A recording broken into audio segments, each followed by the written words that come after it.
phơi nhỏ nè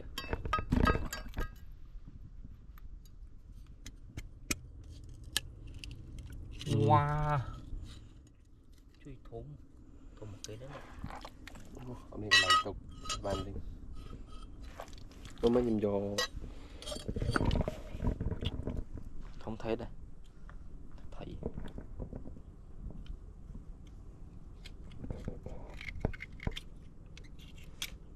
wow hộp nó mò chẳng mà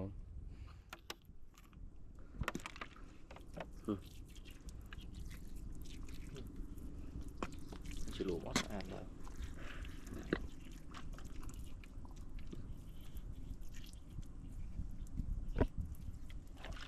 đi mình sẽ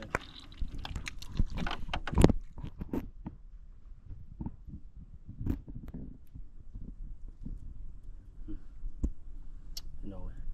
tại có chụp mà mới biết nó đã bên cạnh nha chiết nó tầm giờ wow thầy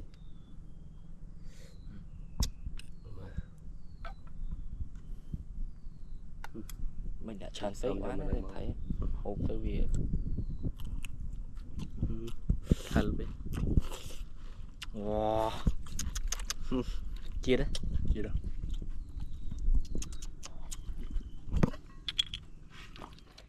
nè thô mình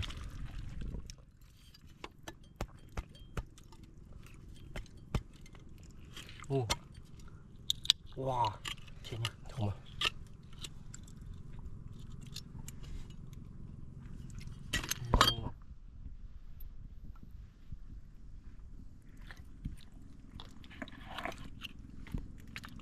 nè wow anh ấy lần thao wow lần cái tinh này sao wow ê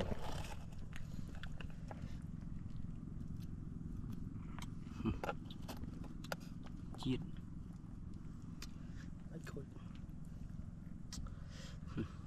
khối tới chiết mọi người cắt chiết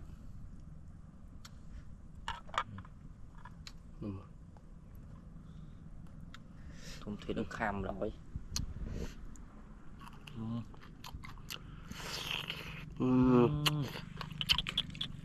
chiết chưa đâu cái này sơ mồm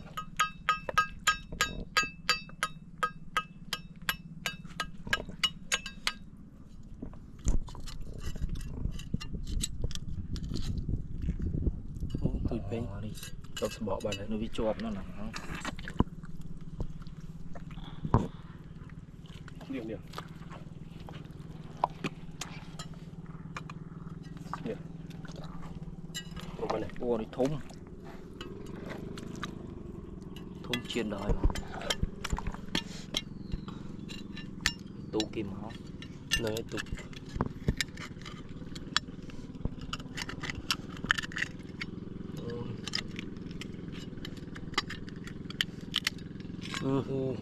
bài qua phải lớn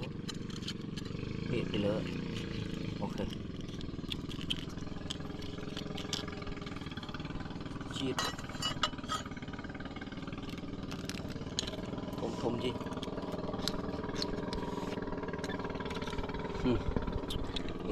một sai nha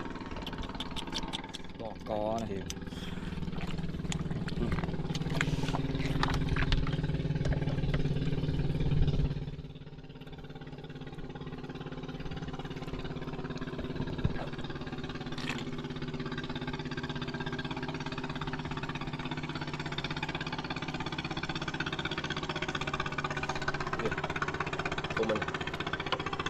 của mình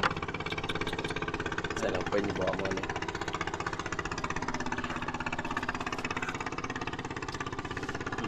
đặt cường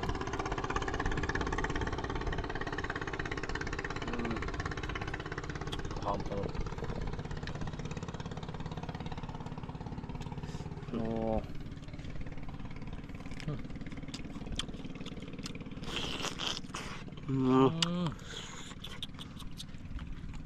Em đúng không? Nhỉ, mình đi.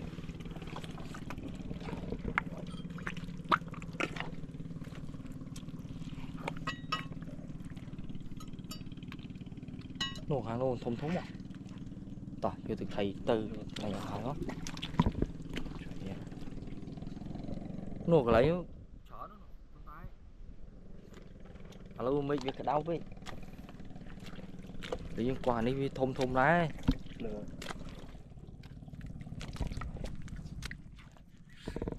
nó biết lắm lấy sáng cái cọ này nhìn nè nhìn đi qua ba này thùng này này thùng của xong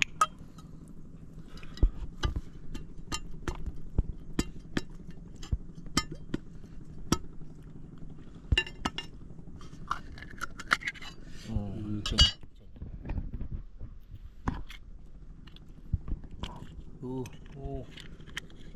đi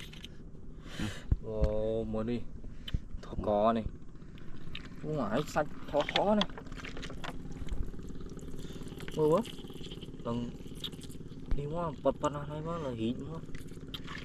đi quá cần đi vào đặt cường xong gặp cái này tung cái kia thôi này mà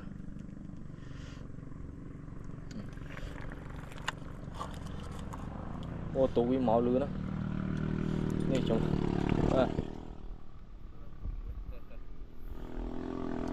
có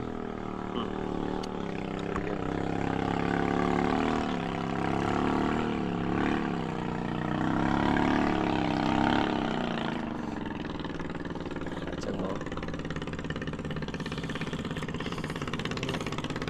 vậy đấy ô máu lứa đó pi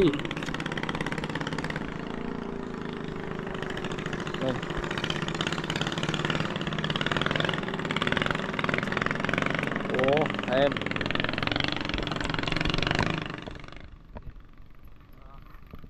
mang em á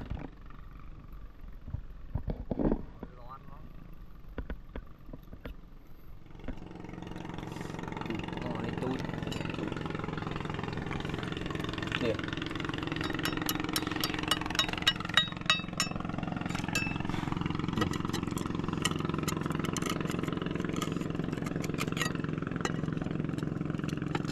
bánh tưng này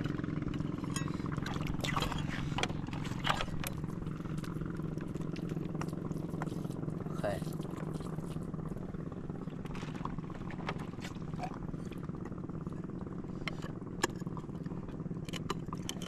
mà đang khlo mà nó chọp nữa khlo à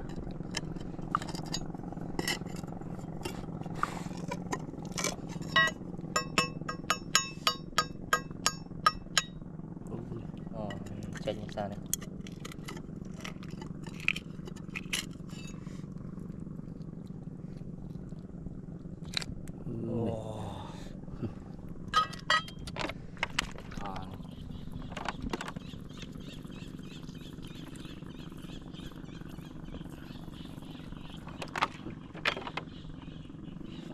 sạch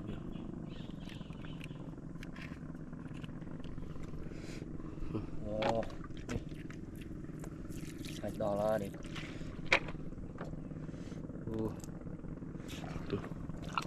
rồi bắt khối nó xâm lắm mệt luôn tí cho sợi thực thời giờ mà đang bắn em á thực thấy là chan pin phía này đó bắn đang pin nhanh thôi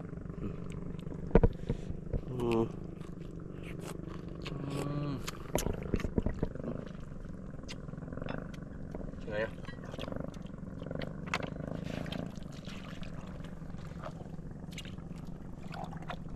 điều để mua của mình tại nó mới cho có đây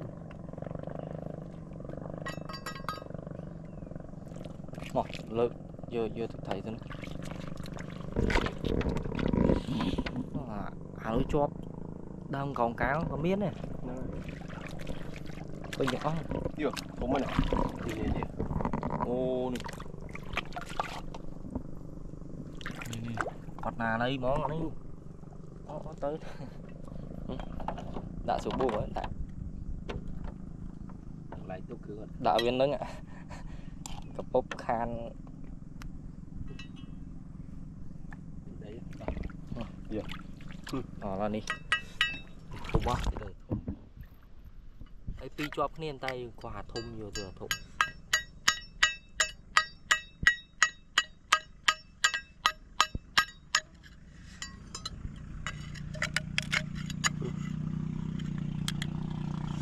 โอ้ดิ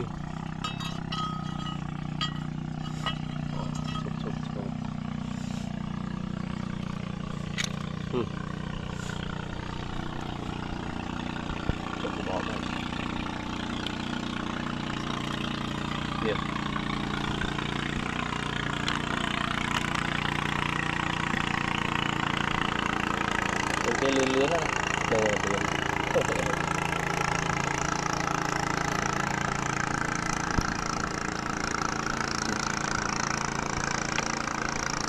cái cam đấy tự nhiên rồi đi mà chọn máy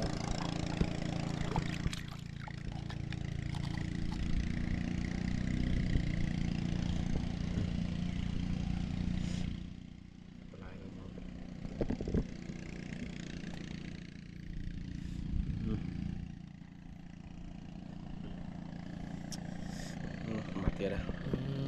nè thon còn liên tục mót ơi em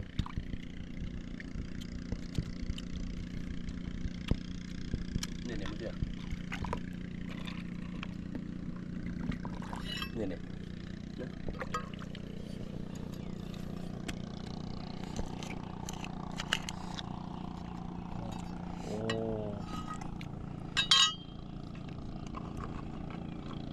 hốt phục đó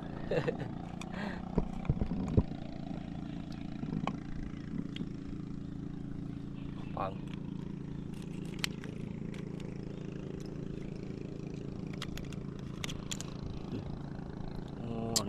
đi một tí rồi đó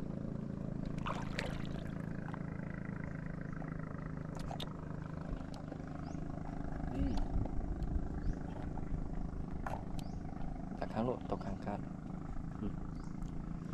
khôi ta tao kháng cát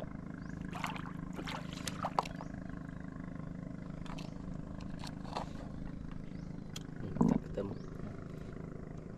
nó chiết nó châu kia mà nó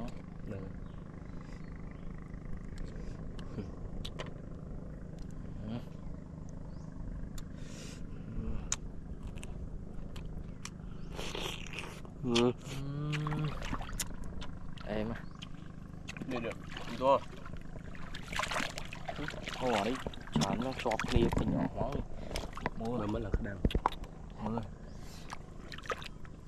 nè nem mua thu mà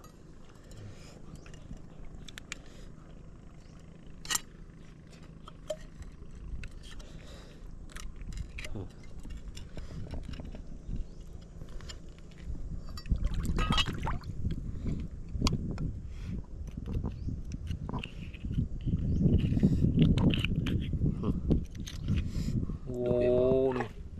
mà bông bông thô má đi bông là mua quá mua đi sạch rền nữa liền về xuống nhau nó ta liền xa tới lên vậy hay dùng bạch cột thêm đi máu